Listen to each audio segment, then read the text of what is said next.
வணக்கம் அன்பர்களே. வேதாத்திரிய யோகாவில் உங்களை சந்திப்பதில் பெருமகிழ்ச்சி அடைகிறேன். நீங்களும் உங்கள் அன்பு குடும்பமும் வாழ்க வளமுடன். இன்று ஒரு சிந்தனை கருத்தை காணலாம். நல்லவர்களுக்கும் துன்பம் ஏற்படுவது ஏன்? இந்த உலகில் நல்லவர் கெட்டவர் என்று மிக எளிதாக பிரித்து பார்க்க முடியும். மகான் திருவள்ளுவர் சொன்னது போல, ஒருவர் நல்லவரா கெட்டவரா என்பது அவருடைய செயல்கள் மூலமாகவே தெரியவரும் என்று அறிய முடிகிறது. இந்த உலகில் இந்த நல்லவர்களுக்கும் பலவிதமான தொல்லைகள், துயரங்கள், துன்பங்கள் ஏற்படுகின்றன.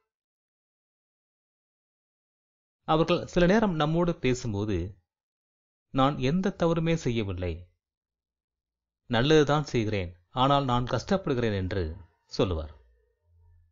உண்மையாகவே இந்த யோகத்தின் வழியாக தன்னை உணர்ந்தவர்கள் கூட சில துன்பங்களுக்கு ஆளாவார்கள்.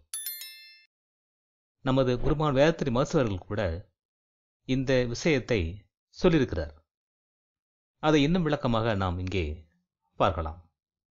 ஒரு நல்லவருக்கு தீங்கு வருகிறது, துன்பம் வருகிறது என்று பார்க்கும் பொழுது, அவர் வழி வழியாக கருத்துடரில் இருக்கக்கூடிய கர்மவினையின் தாக்கம் இருக்கலாம்.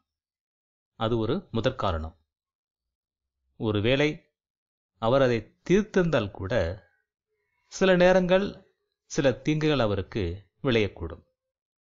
இதற்கு காரணம் இந்த சமூக அமைப்பில் அவரும் கலந்து கொண்டு வாழ்ந்து வருவதுதான். எப்படி என்றால், இந்த சமூகம் என்று எடுத்துக்கொள்ளும்போது, அந்த கூட்டத்தில், அந்த சமூகத்தில் நல்லவர்களும் உண்டு, தீயவர்களும் உண்டு. அதற்கு கீழாக எப்போதுமே தீயதை செய்யக்கூடிய ஒரு குழுவும் உண்டு. இப்படி எல்லோரும் ஏதோ ஒரு வகையில் பின்னப்பட்டிருக்கிறோம்.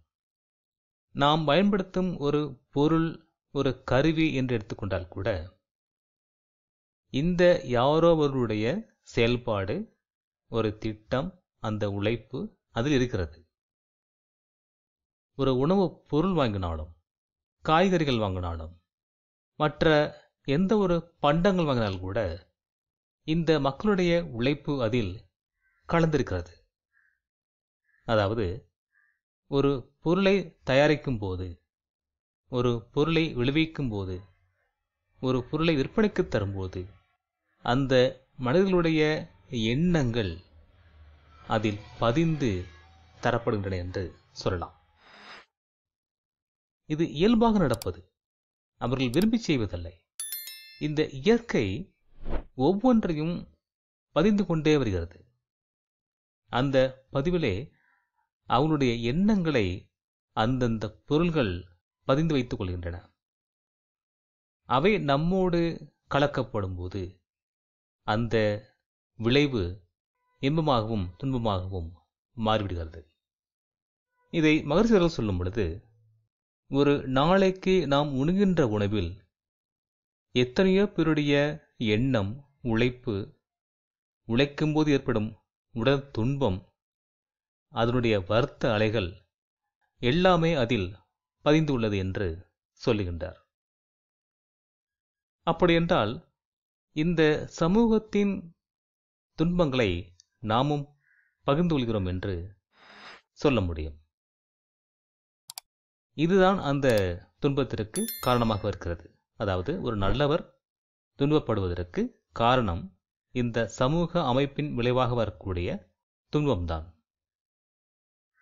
இதற்கு வழி என்ன என்று பார்க்கும் பொழுது, நாம் ஒரு உணவை உட்கொள்ளும் பொழுது அந்த உணவை தந்தவருக்கு, படைத்தவருக்கு, அதை ஆக்கியோருக்கு பொதுவான முறையில் ஒரு நன்றியை சொல்லி, வாழ்த்தை சொல்லி, அதை சமன் செய்து உணவாக எடுத்துக்கொள்ளலாம். இதுபோல ஒவ்வொரு பொருளையும், கருவிகளையும், காய்கறிகளையும், உணவுப் பொருளையும், பண்டங்களையும் இப்படி நாம் வாழ்த்து சொல்லி எடுத்துக்கொண்டால் ஓரளவிற்கு அந்த துன்பம் குறைய காணலாம். இது ஒரு பொதுவான விதியாகும். இது ஏன் நடக்கிறது என்று பார்க்கும் பொழுது, இந்த இறை சக்தியானது ஒருவர் ஒன்று நினைத்தால் அந்த நினைவை, நல்லதோ கெட்டதோ, அந்த நினைவை அவருடைய கருமையத்தில் பதிய வைக்கிறது. எங்கு அந்த எண்ணம் எழுந்ததோ அங்கேயே ஒரு பதிவை வைத்து கொண்டுதான் வெளியே வருகிறது. அப்படி வரும்பொழுது அந்த மனிதருக்கும் அவர் தொடர்பான மற்ற விஷயங்களுக்கும் அந்த பதிவு கடத்தப்படுகிறது. அதை நாம் எடுத்துக்கொண்டால் நாமும் ஒரு பங்காக அங்கே வாங்கிக் கொள்கிறோம் என்று அர்த்தமாகிறது. இப்படித்தான் ஒரு நல்லவருக்கும் துன்பம் விளைகிறது என்று பார்க்கும் பொழுது இத்தகைய காரணங்கள் அங்கே பொதிந்திருக்கின்றன. இதை வெளிப்படையாக யாரும் இதுவரை சொல்ல மாட்டார்கள். ஆனால் நமது குருமகன் வேதாத்திரி மகர்ஷி அவர்கள் மிக தெளிவாக, இந்த விஞ்ஞானபூர்வமாக இந்த விளக்கத்தை நமக்கு தருகிறார். மற்றவரெல்லாம் ஒரு மாதிரியான குழப்பத்தை தந்து, நல்லவர்களுக்கு துன்பம் வருவது என்றால் இப்படித்தான் இருக்கும் என்று ஒரு பொதுப்படையான கருத்தை சொல்லிவிடுவார்கள். ஆனால் மகர்ஷி அவர்கள் ஆழ்ந்து யோசித்து உண்மையை கண்டுபிடித்து மிக விளக்கமாக தெளிவாக நமக்கு இந்த உண்மையை நமக்கு சொல்லுகின்றார். இப்படியான துன்பங்கள் வரக்கூடாது என்று மாற்றிக்கொள்வதற்கு ஒரு மனிதன் இன்னொரு மனிதனுக்கு எந்த வகையிலும் தீங்கு செய்ய நினைக்கக்கூடாது என்று சொல்லுகின்றார்.